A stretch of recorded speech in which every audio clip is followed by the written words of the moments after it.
CBS 12 News at 6. Tracking the tropics, we could see our first named storm. We'll talk about how common it is to see tropical development before hurricane season begins. Our children are our property. Time for you all to back off. You're going to be held accountable.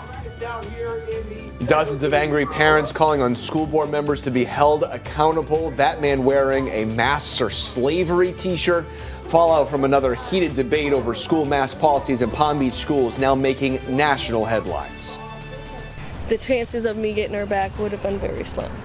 A mother now speaking out after her daughter was nearly kidnapped while waiting for the school bus. The one part of her morning routine she switched up that day, and her message to all parents, so this does not happen again. You're watching CBS 12 News This Morning, the one to turn to. Hey, good morning, everybody. I'm Matt Lincoln. I'm Ashley Glass. We are tracking the tropics this morning. The wave we told you about yesterday now has a better chance of becoming something. Yeah, it was little then. Now it's getting something to watch here. It's close to becoming our first named storm, Lauren. That's right. We could see our first named system by tomorrow. Still monitoring this wave out in the Atlantic. This doesn't have any threat to us in Florida. It's not anything we need to worry about, but we track everything that develops in the tropics. This has an 80% chance of development now through the next 5 days, 50% through the next 2. This was only at a 20% chance yesterday, so the chances of this developing increasing. If it gets named, it would be Anna, and then after that is Bill, and then Claudette. Again, it's going to be moving out to sea. It's not going to be an issue for us.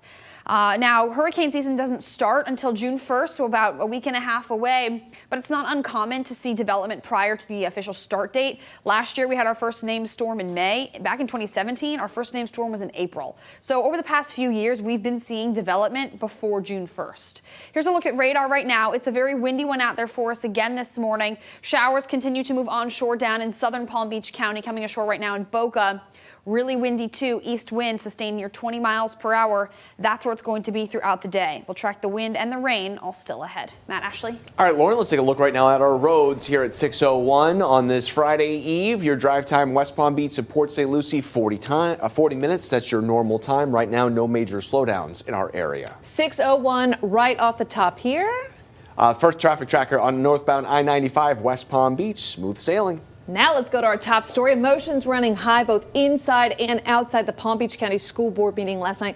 So heated. Yeah, masks will be optional in Palm Beach schools next fall, but dozens of parents are pushing for the district to not wait any longer and end its mask mandate right now. I want to show you the scene before the meeting. This group called Unmask the Children held a rally outside district headquarters. Parents held signs protesting masks and said they don't think it's fair to make kids wear masks for hours at a time. Some of them said it distracts their kids from learning. It didn't stop there. Board members heard public comments from parents for hours last night. Sam's joining us from the COVID alert desk with all the fallout from that meeting. Matt and Ashley, that meeting not wrapping up until 1 in the morning, and the school board not planning to make any changes just yet. Masks will still be mandatory except outside until the school year ends on June 18th, and they'll be optional for the upcoming school year. But as Matt and Ashley just mentioned, parents not happy about the district's decision. Take a listen. We are here tonight to stand up to you and to demand that you get back to being a non-political board that listens to the parents. Stop trying to incite division among us. We are Americans first, and we will be free always. You can see parents very heated last night as the school year comes to an end. This is where COVID-19 cases stand in Palm Beach County schools. Right now, here in the month of May so far, there are 135 students that have gotten the virus. But you can see that is down from the amount of cases last month. Health officials, though, are making it clear there is still a long way to go. In the meeting, Palm Beach County Health Department Director Dr. Alina Alonso shared recent numbers to explain how there's been a spike in COVID-19 cases in children between 5 to 14 years old. And it is important to note kids younger than 12 are still not able to get vaccinated. 12 to 15-year-olds, though, are able to get the Pfizer vaccine. And coming up at the COVID alert desk, I'm going to tell you where there's another chance for them to get their shot today. That's coming up in about 10 minutes. Matt? Yes, I mean, it's worth mentioning there were some parents there saying that mask mandates should continue in Palm Beach County, but it's graduation day in Martin County. It's a live look. Martin County High School. excited for these kids that are graduating here in just a couple hours. They're going to cross the stage with their diplomas. Masks are optional for graduates and guests. Parking and seating opens up in less than an hour, and the ceremony starts at 8:30 out in the football field. 6:04. Everyone's been following this one. We are learning more after a young Florida girl was almost kidnapped at a school bus stop near Pensacola. That's a really scary reminder for parents of what can happen to their kids in just seconds in broad daylight. We want to show you that dramatic video again. A white SUV drives past this 11-year-old girl. You can see her sitting. She's wearing the purple there. That car comes back. The driver sits in his car for a moment, waits for the opportunity, then jumps out and tries to grab the girl. Now, she fights him off, kicking, punching, and eventually pushing him, and then he runs away. That man is now facing several charges, including aggravated assault and battery. The little girl's mother is now speaking out. Let's go to Kara at the live desk now, following all the big stories of the day. Can only imagine how the mother would feel seeing that video. Kara, what is she saying? Yeah, Ashley, you know, no matter how many times you see that video, still so chilling. The shock just doesn't wear off. And like so many parents dealing with the rush to get their kids out the door, that little girl's mom says that morning she made one decision, one thing out of their normal routine that now haunts her. Nearly every day, Amber Bunnell walks her 11-year-old daughter, Alyssa, to that bus stop. It's right around the corner from their house. On Tuesday, she didn't. She said she needed to stay back home taking care of her baby. As a mom just trying to make ends meet, Amber says she now feels a sense of responsibility for what could have been. It's creating guilt for not going out there. I mean, but I can't let that tear me up because I was going out there. And none of this is not my fault. It's not her fault. This is that man's fault. Yeah, you can hear the pain right there in her voice. She says someone will now be driving Alyssa to school every morning moving forward. And for other parents, her message is simple. Be aware. Tell them an extra time that you love them. Tell them that how special they are, and make every time before they go to school, no matter what, any time, because you don't know. You just don't know. And as for how her daughter is doing since the attack, well, Amber says she's doing well. In fact, she went to school as normal the following day.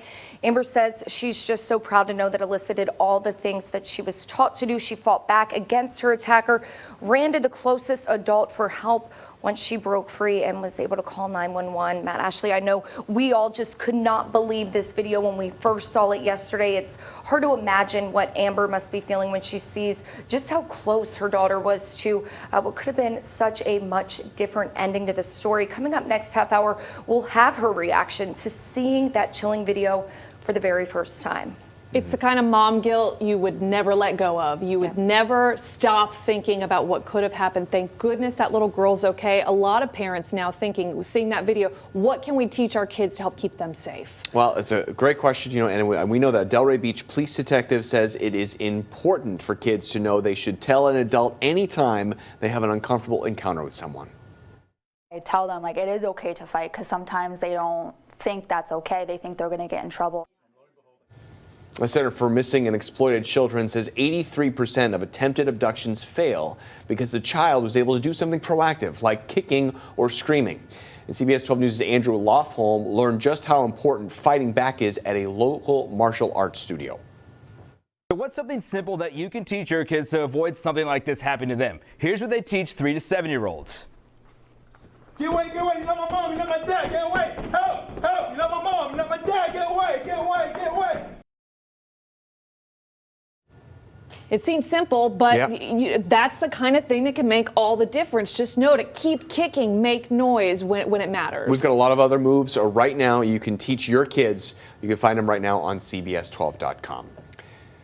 6:08 now, the time. An update on a story CBS 12 News has been covering for weeks now. Former Grove Park Elementary teacher Xavier Alexander will be arraigned this morning. So last month we first reported on his arrest. Alexander charged after allegedly soliciting sex with a 2-year-old.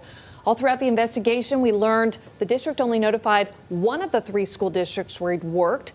A district spokesperson told us notification procedures will now be decided on a case-by-case basis. Right now, Martin County deputies are looking for more possible victims after the arrest of a man accused of sexually assaulting an 80-year-old woman inside her home in Stuart. A judge set 20-year-old Marvin Mendoza's bond at more than $500,000. Records show 4 previous arrests, including lewd behavior with a minor. He was never convicted, though, of any of those charges. Mendoza faces multiple more now, including sexual battery and false imprisonment with a weapon. Anyone who may have been a victim is asked to call the sheriff's office. You can be the first to know about crimes happening in your neighborhood with Alert Nest. So here's what you do. You head to CBS12.com, click on Alert Nest, top left corner, and then put in your zip code right at the top, or just the name of your city, and you'll find out all information about the recent crimes that have happened right where you live. It's a great resources. A lot more to cover right here on CBS 12 News this morning. Dramatic video, a high-speed chase in Broward County that ends in a rollover crash.